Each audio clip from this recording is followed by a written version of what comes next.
সবাইকে ঈদ মুবারক। তো ঈদের দিন সকালে নাস্তা করছিলাম, তো রান্নাটা নাকি একটু ঝাল হয়েছে, তাই ওর একটু রাগ হয়েছে, ঝাল খেতে পারে না, আর ঝাল ছাড়া আমাদের ভালো লাগে না। তো আজকে নান রুটি বানিয়েছিলাম সকালের নাস্তা, আর মাংস ভুনা করেছিলাম। তো সবাই বলছে একটু ঝাল হয়েছে। তো নান রুটির রেসিপিটা আজকে এখানে দিচ্ছি না, আজকে আপনাদের সাথে মাংস রান্নার একটা ভিডিও শেয়ার করতে যাচ্ছি। তো আগের দিন আমি আদা রসুনগুলো বেটে রেখেছি, পেঁয়াজ কেটে রেখেছি, আর গুঁড়ো মশলা তো আছে, আর এখানে মাংস ধুয়ে রেডি করে রেখেছি। চুলায় কড়াই বসিয়ে এর মধ্যে তেল দিয়ে দিলাম, তারপর পেঁয়াজ কুচি দিয়ে দিলাম। পেঁয়াজ কুচিটা একটু নরম করে ভাজবো। তারপর এখানে রসুনের পেস্ট দিয়ে দিলাম 1 টেবিল চামচ, আদার পেস্ট দিয়ে দিলাম 1 টেবিল চামচ। খুব ভালো করে কষিয়ে নিচ্ছি।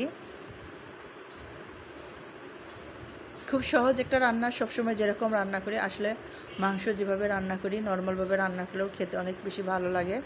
তো আদা রসুনটা খুব ভালো করে কষিয়ে নিচ্ছি। তারপর এখানে আমি অন্যান্য সব গুঁড়ো মশলা দিয়ে দিব।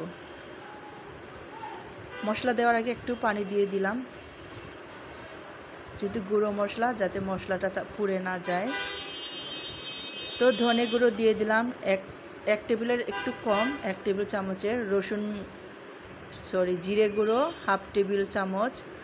তারপরে গরম মশলার গুঁড়ো 1 চামচের মতো, হলুদ গুঁড়ো 1/2 টেবিল চামচ, আর মরিচ গুঁড়ো দিয়ে দিলাম 1 চামচেরও কম হবে।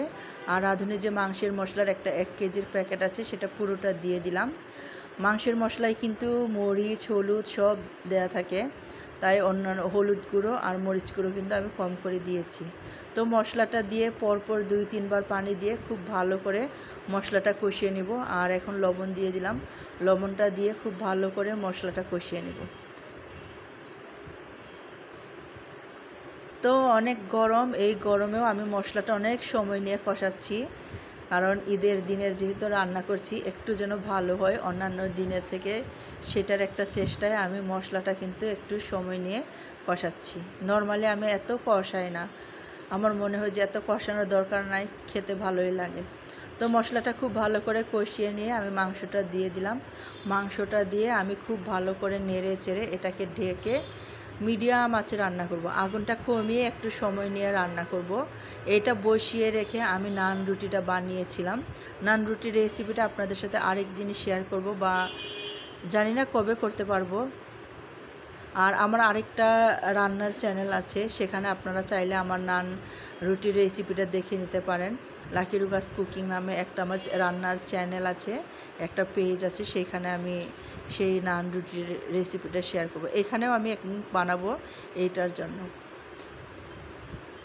তো মাংস থেকে কিন্তু অনেকটা পানি বের হয়েছে, আমি কিন্তু আলাদা করে কোনো পানি দিইনি। তো এই পানি দিয়েই, মাংস থেকে যে পানিটা বের হয়েছে সেটা দিয়েই কিন্তু আমি মাংসটা অনেক সময় নিয়ে কষিয়ে নিয়েছি। মাংস কষাতে কষাতে আমার নান রুটি সম্পূর্ণ বানানো হয়ে গিয়েছিল। নান রুটি বানানোর জন্য আগে থেকে আমি তো ডো রেডি করে রেখেছিলাম, মাংসটা বসিয়ে রেখে আমি সেটা রুটির আকারে বেলে নিয়ে ভেজে নিয়েছি।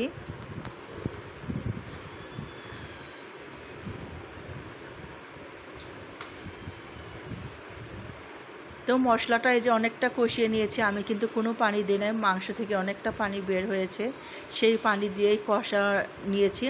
তো কষানো মাংস দিয়ে আমরা এখন নান রুটি খাবো। আমি এখান থেকে 4 টুকরো মাংস তুলে নিচ্ছি আমাদের 4 জনের জন্য। আপনারা জানি না কে কে এইভাবে কষা মাংস তুলে নেন, মানে রান্না হওয়ার আগেই মাংসটা তুলে নিয়ে আমি এখানে কিন্তু পানি দিয়ে দিব।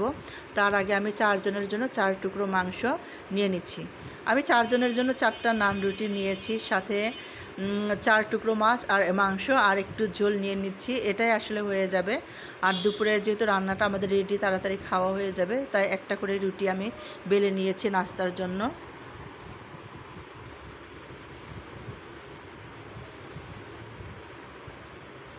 তো মাংসগুলো যে সিনার মাংস বলে না, এই জন্য একটু হাড় বেশি, তাই মাংস খুঁজতে আমার একটু সমস্যা হচ্ছিল।